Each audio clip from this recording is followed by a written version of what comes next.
mesme ka hyrë në javën e 8, kemi një armëpushim, por ajo që mundos nga momenti në moment mund t'i përbys të gjitha, pasi në orët e fundit po flitet për një raund të dytë bisedimesh në Islamabad, ende të pakonfirmuar nga palët, ndërkohë që Shtetet e Bashkuara ka sekuestruar një anije madrash iraniane në Gjirin Persik. Irani është kundërpërgjigjur duke thënë që do të marrë hak.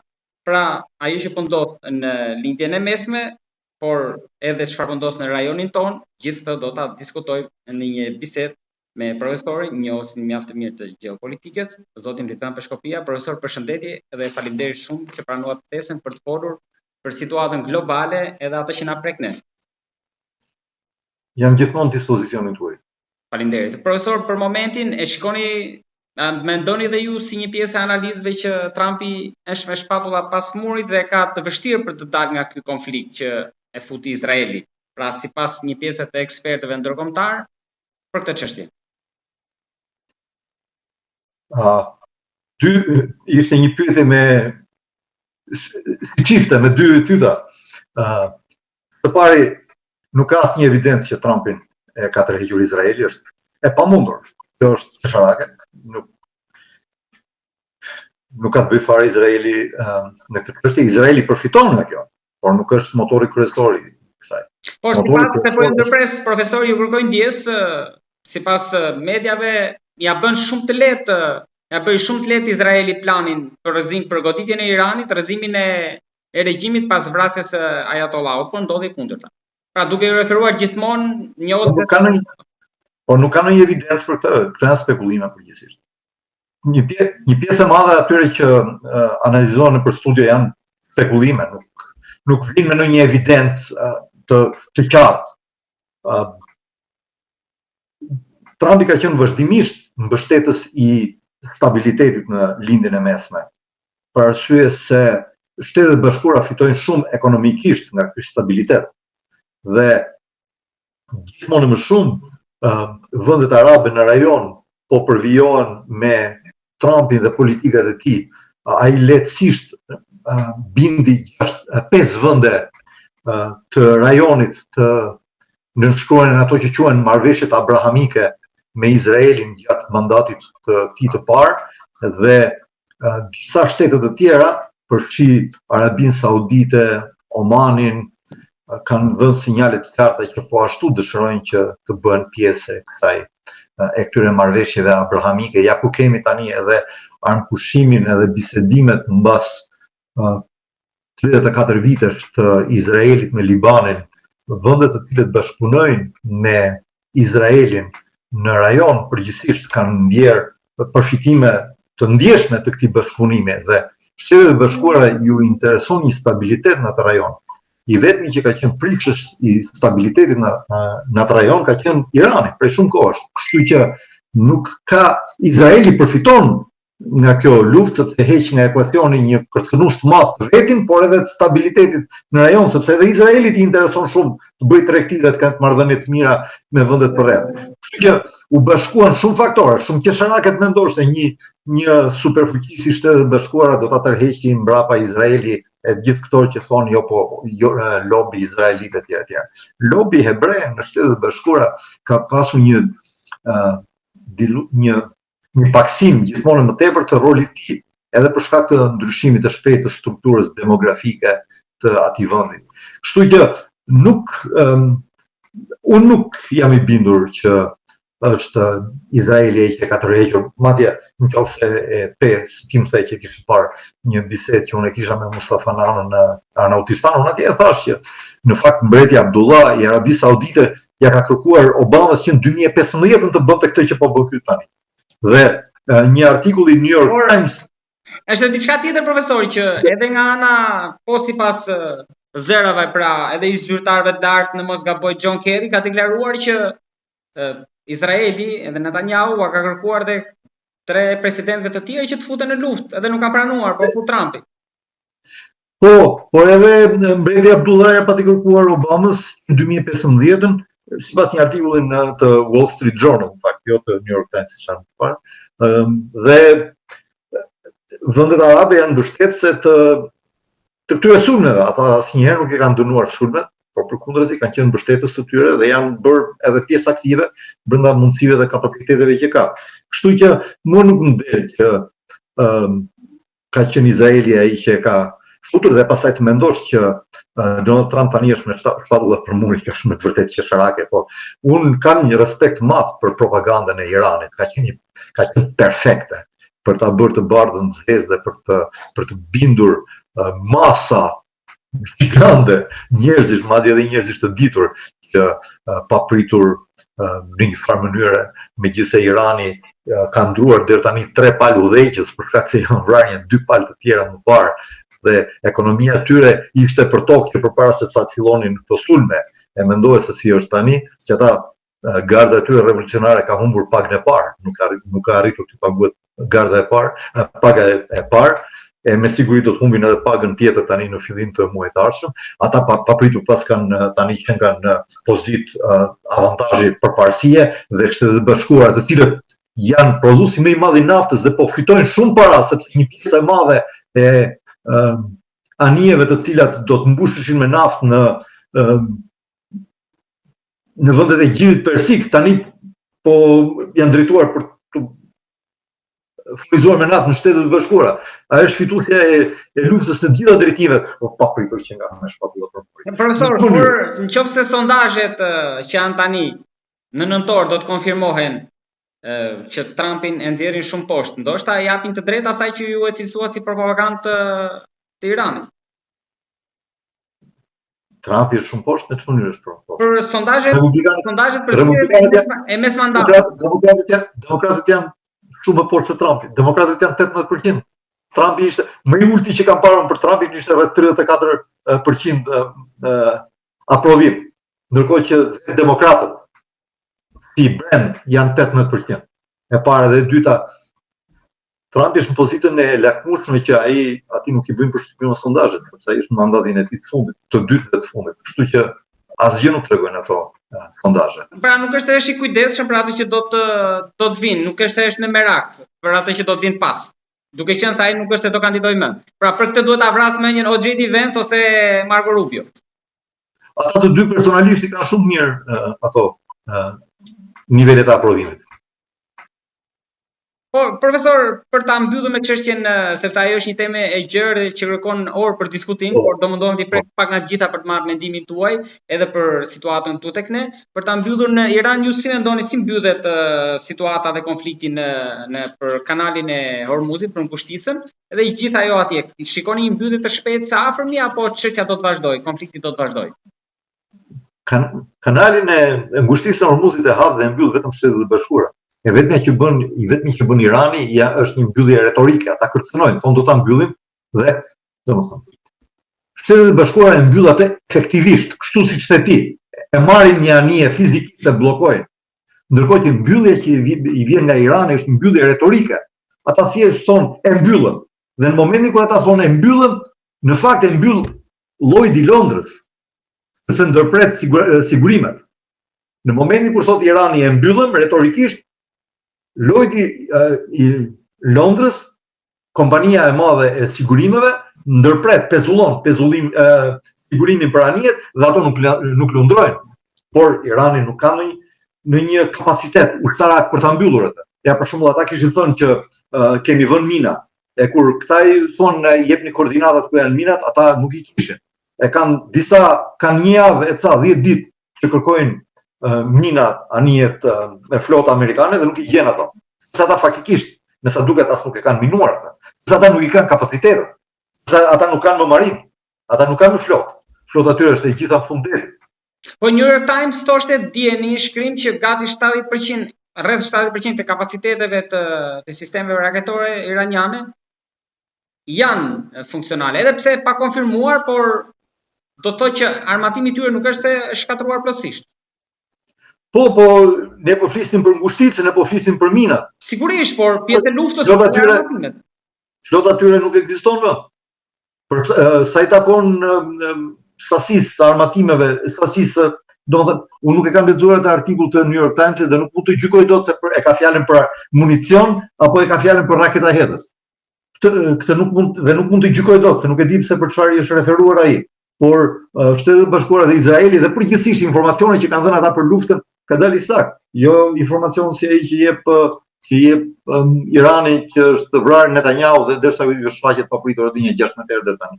Kështu që deri tani informacioni që ka dhënë për luftën Izraeli dhe Shtetet e Bashkuara mund ka rezultuar i saktë. Ata thonë që pjesa më e madhe, por nuk di përqindjen e hedhëve, bazave të raketave, nuk janë më funksionale, nuk ekzistojnë më.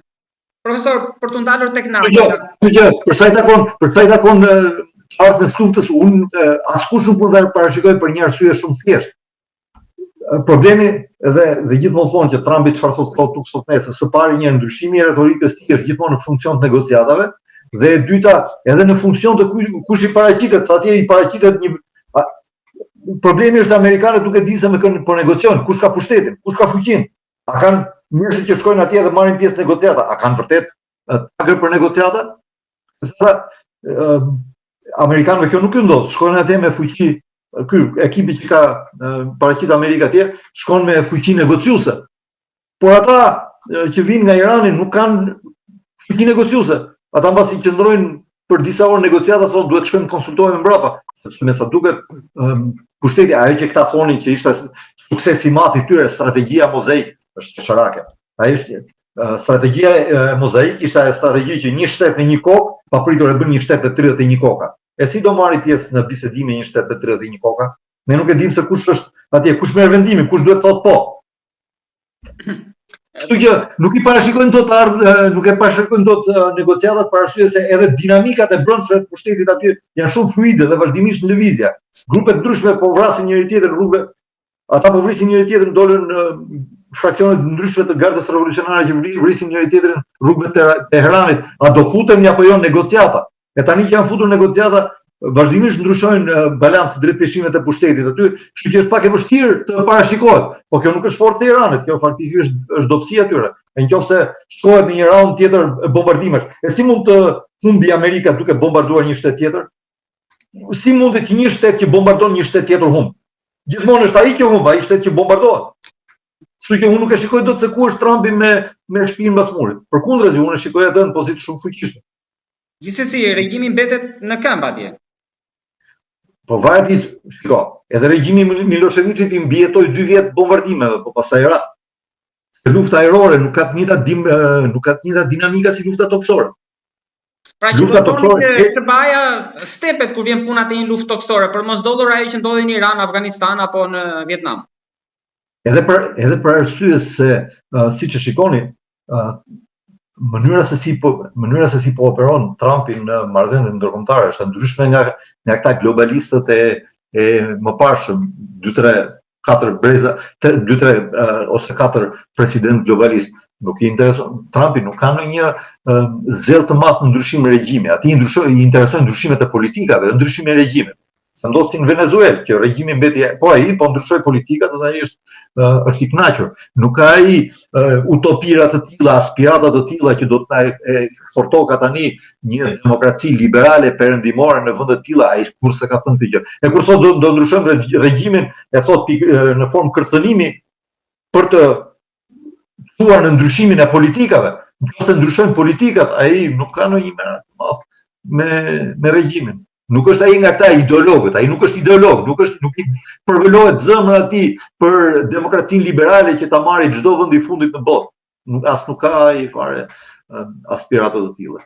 Kështu që përcakoj që ai arrin në ndryshimin e politikave, ai ka arritur objektivat e veta, madje si biznesmen që është dhe si autor i librit Arti i marrëveshjes, ai mundet që fare mirë ta përdori këtë si një kartë në negociata që tek e fundit bëni këto politikat e mia dhe si regjim mund të vazhdoni të mbeteni, mua nuk më intereson shumë ai. Profesor, ju kishit një mendim tjetër ndryshe nga perceptimi për sa i përket lobit izraelit dhe fuqisë së tij në Shtetet e Bashkuara, por më lejoni që t'ju citoj në mos gaboj ish kreu i antiterrorizmit të Shtetet e Bashkuara që dha dorëheqjen, kënd në mos gaboj pak javë më parë tha që Trump po shikon rrugët për të dalë, nuk e di nëse jam i saktë me citimin, por thelbi ky është që për të dalë nga NATO-ja, pra një tërheqje, për shkak se në momentin që Izraeli të sulmoj Turqinë të jetë në krah të Izraelit. Ju si si shikoni këtë skenar? Pra mund të kemi një përhapje të konfliktit në mëtej? Unë nuk e kam dëgjuar këtë. Kendi nuk e kam dëgjuar që ta thotë këtë gjë. Po, ka thënë pak ditë më parë. Kjo është jasharake. Pra, si ide, pra pavarësisht, që ka thënë si ide nuk për ju nuk qëndron. Po pse duhet futet Izraeli në luftë me Turqinë? Izraeli nuk ka dëshirë, asnjëherë nuk ka pas dëshirë të futet në konflikt me shtete të tjera. Pse duhet futet Izraeli në konflikt me Turqinë? Ku përplasen interesat e Izraelit dhe të Turqisë? Përkundrazi, Izraeli ka marrëdhënie shumë të mira me Turqinë, marrëdhënie stabil, nuk po them vëllazërore. Pse duhet Izraeli të hapi një front të ri? Ku është racionali asaj? Asnjëri nuk e ka shpjeguar dot çfarë fiton Izraeli nga një konflikt me Turqinë. Përkundrazi, Izraeli me gjithë ato vende të cilat ka nënshkruar marrëveshjet abrahamike, ka pasur absolutisht me asnjë konflikt. Izraeli s'ka konflikt edhe me Arabinë Saudite, me të cilën ndan konflikt. Jo, dakord me Arabinë, flas vetëm për pjesën e Turqisë. Po, duhet të them që Izraeli nuk është i jetur për konfliktet mëtejshme, nuk është në interesin e tij. Pse duhet të hyjë Izraeli në Turqi? Ku është ekuacioni? Si del ekuacioni? Izraeli përkundrazi është në përpjekje për të stabilizuar marrëdhëniet me Sirinë dhe është shumë e mundur që Izraeli do të ndërshkruajë një marrëveshje të mirë me Sirinë. Pra, Izraelin edhe pas kurdëve nuk e shikoni një dorë të fshehur. Unë nuk shikoj fare që Izraeli ka interes të hapi konflikte të reja. Nuk ka asnjë interes Izraeli të hapi konflikte të reja. Po, deklaratën e Turqisë Hakan Fidan në mos gaboj dje, që jemi të shqetësuar tha i për aleancën Izrael, Greqi, Qipro. Është kërcënim për Turqinë. Pra, nuk janë gjëra që këto po ndodhin rastisht në këtë kohë. Po aleancë është fjalë e madhe. Unë nuk di që ka ndonjë aleancë Izrael, Greqi, Qipro. Ka marrëveshje të ndryshme bashkëpunime të shteteve, këto nuk janë me do e mos aleancë. Aleancë do të thotë që kur ne së bashku hym në aleancë, dikush tjetër do futet kundër teje, do futem edhe unë luftë kundër favorin tënd. Ku është kjo aleancë? Nuk ekziston. Greqia si anëtare e NATO-s nuk mund të bëjë aleancë të tilla. Sepse tërheq automatikisht NATO-n në luftë. Nëse ajo bën një aleancë ushtarake me Izraelin kundër një shteti tjetër, nuk ka logjik këto. Ku janë këto aleanca? Unë nuk i shikoj ku janë këto aleanca. Këto janë vetëm spekulime nëpër studio. Marrëveshje, kontrata që bëjnë shtetet me njëri tjetrin, nuk do të thënë se janë me do e mos aleanca. Aleanca është fjalë e madhe. Profesor, Europën si shikoni në këto momente? E dobët është pikën e vetë më të ulët. Bashkimi Evropian është një projekt i dështuar. S'ka për një horizont një burr shteti që ta udhëheq? Po ç'është puna, nuk mungon burri i shtetit aty mungojnë strukturat. Europa është strukturalisht e dobët. Europa u bë Europë për shkak të industrializimit. Edhe demokracia liberale europiane ishte sistemi politik europian të thirrën për të menaxhuar demokratizimin, industrializimin. Ata hoqin industrinë, po e hoqin industrinë e Europës tani, nuk mund të flasësh më për atë Europë të 150 viteve të kaluara. Është Europë krejt tjetër, Europë e shpërfytyruar nga pikpamja identitare, sepse elementi më i fuqishëm identitar i saj, që ishte industrializimi gjatë këtyre 200 vjetëve të fundit të pagut, ata e këputën degën ku ishin ulur vetë. U deindustrializua Europa, u transformua ajo nga pikpamjet demografike dhe së shpejti dhe kulturore dhe politike. Është dështimi plot, ata nuk arritën dot që të bëhen një pol politik në botë, se ky ishte projekti i Bashkimit Evropian, që do të bëhen një pol i rëndësishëm ekonomiko-politik. Nuk janë. Jo, dhe arsyeja pse nuk janë është pikërisht kjo, sepse këputën degën në cilin ishin ulur vetë. Industria ishte ajo çfarë bëri Europën Europë. Ka logjikë, i nderuar profesor, që ne të vrapojmë drejt të kësaj, mund ta themi aleance pra të Europës, Bashkimit Evropian, të kësaj familje të përfituar, edhe ndoshta duhet ta nojmë. Flas Çebaste edhe BE-s. Ja, ideja ime është kjo, bashkimi i Shqipërisë me Kosovën në një shtet të pavarur dhe neutral. Unë besoj shumë se një Shqipëri e bashkuar, Shqipëri-Kosovë e bashkuar në një neutralitet politike ushtarak do të ishte shumë e mirë. E shumta që mund të lidhë është një marrëdhënie. Edhe të bashkohemi edhe të ulim armët. Neutraliteti ka funksionuar për çdo shtet që e ka marrë. Çdo shtet që e ka marrë, neutralitetin ka funksionuar shumë mirë për të. Ka funksionuar për Zvicrën, ka funksionuar për Suedin dhe Finlandën, por ata e dorëzuan atë jo për shkak të ndonjë rreziku gjeopolitik. E dorëzuan atë thjesht për arsye financiare. Duan që Amerika të paguajë për mbrojtjen e tyre. Ka pas funksionuar shumë mirë për Ukrainën derisa ata vendosën ta prishin neutralitetin. Po, ne jemi fuqibaruar. Ka pas funksionon për Austrinë, po ashtu gjithë vendet të cilat ndonse kanë qenë në problematika gjeopolitike, neutraliteti ka funksionuar për të. Ja, po t'jap në formë anekdotike kur i thanë dikur Eisenhowerit që Austria ka vendosur të jetë e pavarur, i përgëzoi tha dhe i falenderoi. Është një telash më pak për ne për ta mbrojtur. Neutraliteti funksionon, unë jam mbështetës i një Shqipërie të bashkuar me Kosovën dhe neutral. Unë jam mbështetës i tërheqjes së Shqipërisë nga këto punët botërore, ku ne bëjmë ish pa pasur pule. Mi folë Shqipëri-Kosovë, por për momentin gjendjen më të vështirë të shqiptarëve në rajon e kanë shqiptarët e Maqedonisë. Sepse mua më pëlqen që të flas me real politik, me atë që është më e dukshme dhe më e bëshme. Bashkimi i dy shteteve është më i lehtë se sa aspirata për të prishur edhe një shtet të tretë pastaj dhe etj. Kështu që duke u nisur nga real politika, realisht ajo që është më e prekshme dhe më e mundshme është bashkimi i Shqipërisë me Kosovën. Nuk është bulevard, do doj shumë punë, shumë negociata dhe shumë përpjekje. Mund të kemi përfituar më shumë nga administrata Trump për këto ide?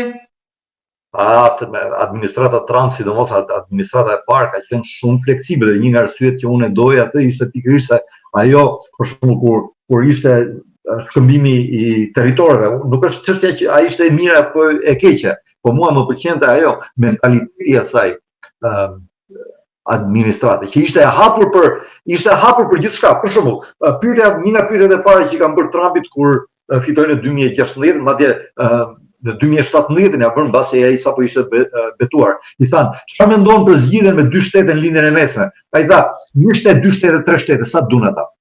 Të njëjtën qëndrim kishin edhe në lidhje me shkëmbimin e territoreve, që në fakt ai ishte një projekt për bashkimin e Shqipërisë me Kosovën. Bolton i pati thonë që ne na u duk interesante dhe e morëm shqyrtim sepse vinte nga vetë shtetet atje.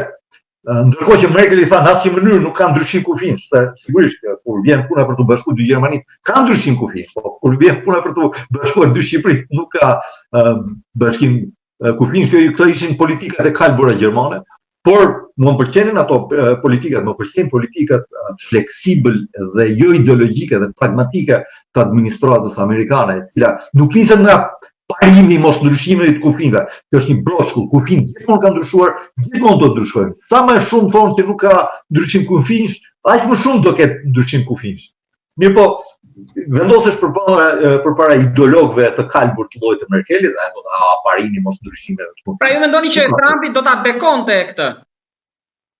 Projekti ka qenë një projekt shumë i mirë. Unë e kam parë projekti, edhe publik është për ai. Ka qenë një projekt shumë i mirë dhe e keni fjalën jo për projektin e bashkimit të Shqipërisë me Kosovës, po ndryshimit kufive veriu me luginën e Preshevës. Po nuk ishte, domethënë ai ishte shkëmbim territorësh, ta thonë me dashakejsi ndarja e Kosovës. Ajo nuk ka qenë vetëm ndarja e Kosovës, ajo ka qenë edhe ndarja e Serbisë. Ato ishin shkëmbime territorësh dhe po për ju aty profesor do vinte kufiri në Ipër? Jo, në asnjë mënyrë, jo, nuk ka qenë. Aty ka qenë dy komuna, aty ka qenë dy komuna jepeshin, jo Mitrovica, dy komuna jepeshin, dy komuna merreshin dhe kishte dy qytete të cilat do kishin një status veçantë, Bujanovci dhe Mitrovica. Të dy statusi veçantë. Më shumë si korrigjimi i hartës së 56-s. Po në fakt ashtu ishte terminologjia, ashtu ka qenë korrigjim kufiri. Por këta me dashakejsi e futën pastaj në formën e ndarjes, në formën e pondajet Kosova. Nuk ishte çështja për ndarje Kosova. Që ishte për të shkëmbyer territore nga cilët shqiptarët do fitonin atë që donin. Sigurisht diçka do fitonin dhe serbët. Çfarë do fitonin? Do fitonin 2 komuna, Zvečani dhe Leposaviqi, që unë që kam qenë atje, edhe gjithkush që ka qenë atje e ka parë dhe nuk ka asnjë nuk ka arsye për të pas entuziazëm për ato territore. Njësoj si grekët që vinë dhe vizitojnë Epirën e Veriut dhe humbin çdo lloj entuziazmi për atë rajon. Profesor, tek ajo që ju thatë për projektin që kishit parë, ishte kjo pikërisht për këtë projekt? E keni fjalën? Ishin 2 komuna të Kosovës i kalonin Serbisë, 2 komuna serbe i kalonin Kosovës, Mitrovica mbeten në Kosovë. Por shteti i Mitrovicës do kishte një administrim jure ndërkombëtar. Edhe Bujanovci po kështu. Në të dyja këto raste ishte, por jo komuna e Mitrovicës, e gjitha Veria e Jug ishte i takon të Kosovës. Po për momentin nuk është se shikonin horizont ndonjë ndryshim harte së shpejti. Edhe marrëveshja që u bën në Shtëpinë e Bardhë në 6 shtator 2020-s, në fakt nuk ishte një marrëveshje e vërtet, aty në fakt ishte ripaketimi i marrëveshjeve ekzistuese, por ishte hapja e një rruge bisedimi e cila parashikoi se do të shkojë drejt një marrëveshje më të gjerë dhe më të plotë që do të përfshinte edhe këto shkëmbime dhe ndoshta do të shkonte deri në bashkimin e Shqipërisë me Kosovën. Mirë po, ai proces u ndërpre. Tani unë nuk e shikoj më atë që të jetë i interesuar për këtë çështje, se ka gjëra të tjera dhe më të mëdha. Dhe ndonjëherë kur thotë që unë kam bërë marrëveshje mes Serbisë dhe Kosovës, përmend ende tani kujton atë të atëhershmën, në fakt e ka pak si me spekullim për të arritur në mënyrë artificiale numrin e marrëveshjeve që ka bërë tani, për mbledh edhe disa nga marrëveshjet e kaluara, por nuk e shikoj se ka ndonjë hapësirë tani të drejtë për drejtë, se ka angazhime të tjera më të mëdha. Ndoshta kur nëse do arrit dot që të zgjidhë to angazhime, por ai ka bërë gjëra të rëndësishme, për shembull. Sot Amerika është e vendosur më mirë në botë se sa ka qenë përpara 2-3 vjetësh. Ai rrezikun venezuelian e ka eliminuar, Kubën thuajse e ka izoluar, edhe Hamasin e ka praktikisht e ka shkatruar. Apo lexova një njoftim që ata këta Hamasit kishin deklaruar se do të dorëzonin armët të policia e tyre, armët e vogla, pushkë, pistoleta etj. Sidomos nëse ai arrin ta ngulfasë Iranin, një nga pikat më të rëndësishme që ai kërkon prej tij është pikërisht eliminimi i këtyre furnizimit dhe financimi i këtyre proksive që ka Iranin, Hezbollahun, Hezbollahun, Huthin edhe Hamasin. Dhe besoj se ata gjëja e parë që do të lëshojnë janë këto. Ata mund të rrezikojnë ndoshta, mund të rezistojnë ndoshta te pjesa e bombës atomike, por unë shikoj që këto ata lehtësisht do t'i lëshojnë. Profesor, kam dhe diçka të fundit, nëse keni mundësi të jepni një koment. Faleminderit. Për kryeministrin Rama, si e keni parë këto vite qeverisje, ndoshta nisur dhe nga java e fundit, sepse në javën e fundit kemi pas vizitën në Itali, pastaj në Spanjë, nga ekstremi djathtë tek e majta, ndërkohë që sot kishte një lajm nga New York Times që pas investimeve të dhëndrit dhe të vajzës në Sazan, tashmë jo vetëm arabët, po janë shfaqur edhe ca miliarder sirian. Pra, si po luan në të gjitha në këtë pikturën e madhe globale? Po ja, i kanë qenë pak shqiptarët këto vendosjet e tyre në zhvillimet ndërkombëtare dhe futjen ndonjëherë edhe në mënyrë krejt qersharake në zhvillime që si u takojnë, po unë nuk shikoj që Shqipëria ai personalisht e ka ndërtuar atë profilin e tij politik dhe e ka ndërtuar një bazë elektorale, ka një bazë elektorale në Shqipëri që i përgjigjet atij, por unë nuk shikoj që Shqipëria përfiton ndonjë gjë më të tillë. Unë nuk jam qefli i madh i lojës ndërkombëtare të Shqipërisë. Unë jam izolacionist. Mua më pëlqen që Shqipëria të mbyllet në punët e veta, mos merret me këtë. Ai nuk ka, unë mendoj se prania e Shqipërisë në bordin e Gazës ka qenë arritja më e madhe ndërkombëtare e saj prej dekadash të tëra. Ishte hera e parë që Shqipëria ishte në tryezë dhe jo në menu. Mirë po, nuk jam mbështetës, nuk jam qefli i madh i këtyre. Nuk jam qefli i madh i këtyre lojës ndërkombëtare të Shqipërisë. Përgjithsisht shqiptarët nuk kanë përfituar shumë nga loja ndërkombëtare e Shqipërisë. Dhe nuk kam ndonjë evidencë që Shqipëria do përfitojë. Ja, çfarë thonë, do vinë miliarderë nga ky, vinë miliarderë nga ai, ndërtojnë resorte të cilat kanë pak ndikim të drejtë për drejtë në jetën e shqiptarëve. Unë jam më tepër, nuk kanë ndikim në jetën e shqiptarëve. Përkundrazi, më shumë i të huazojnë shqiptarët nga dheu tyre. Sa më shumë vinë investime të tilla, aq më i huaj ndihet shqiptari në dheun e vet. Unë jam lindur e rritur në Tiranë, vin në Tiranë dhe më duket një vend që nuk është më i imi. I takon gjithë ato kulle, gjithë ajo para, nuk ka të bëjë me mua, nuk ka të bëjë me qytetarët e vendit. Ka të bëjë vetëm me grupe të vogla që ne ndonjëherë ja u dim fytyrën, ndonjëherë as nuk ja u dim fare. Unë dua që Shqipëria të jetë për shqiptarët, jo në formën e izolimit komunist, ai ishte izolim absurd. Por dua që paraja të jetë e shqiptarëve, toka të jetë e shqiptarëve, mundësitë, oportunitetet, zhvillimi, inovacioni të jetë i shqiptarëve. Më duket sikur struktura e paras, struktura e ekonomisë shqiptare, po përjashton shqiptarët nga kjo. Edhe prandaj nuk më entuziazmojnë fare këto. Sigurisht që unë nuk e kam informacionin që ka ai dhe ai mundet të dalë të thotë që këta do vinë, do sjellin kaq para, kaq vende pune etj. Po çfarë vende pune? Po që për vende pune që shqiptarit ketë vende pune në Shqipëri për miliarderët arab ose sirian ose amerikan, po ai shkon vetë në Arabi, në Amerikë, atje ndoshta e paguajnë më shumë. Mua më duhet që sipërmarrja shqiptare, sipërmarrja e vogël, sipërmarrja e mesme shqiptare, janë një nga arsyet pse ikin shqiptarët, sepse nuk lidhen dot me strukturën socio-ekonomike të vendit, prandaj ikin. Kjo është përgjigjja më e lehtë. Ikin sepse nuk lidhen dot, nuk e gjejnë dot vendin në vend të tyre. Po kush është kuptimi? Kuptimi është që gjithë ato biznesi që po ndërtohet, shqiptarët nuk e gjejnë dot veten në të. Çfarë? Ja prandaj ikin. Profesor, për ta mbyllur tutemi e batut, kur ju pyesin për Partinë Demokratike, cila është përgjigjja që ju jepni? Unë jam shumë i ngatruar në marrëdhënie me atë parti. E di. Unë jam themeluesi i asaj partie. Unë jam edhe i përjashtuar. Unë kam qenë deputet, jo deputet lista siç ishin ta. Unë isha deputet që konkurroja. A mos jam unë ndoshta i vetmi deputet që ka mundur ndonjëherë Gramozruçin?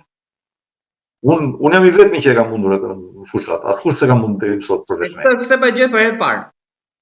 Po ne kemi qenë bashkë kundërshtar në vitin 1992 në Saran. Unë u zgjodha deputet, unë fitova.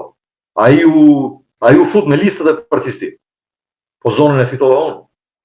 Unë kam qenë ndër bashkëthemelues dhe kryetari i parë i Forumit Rinor të asaj partie.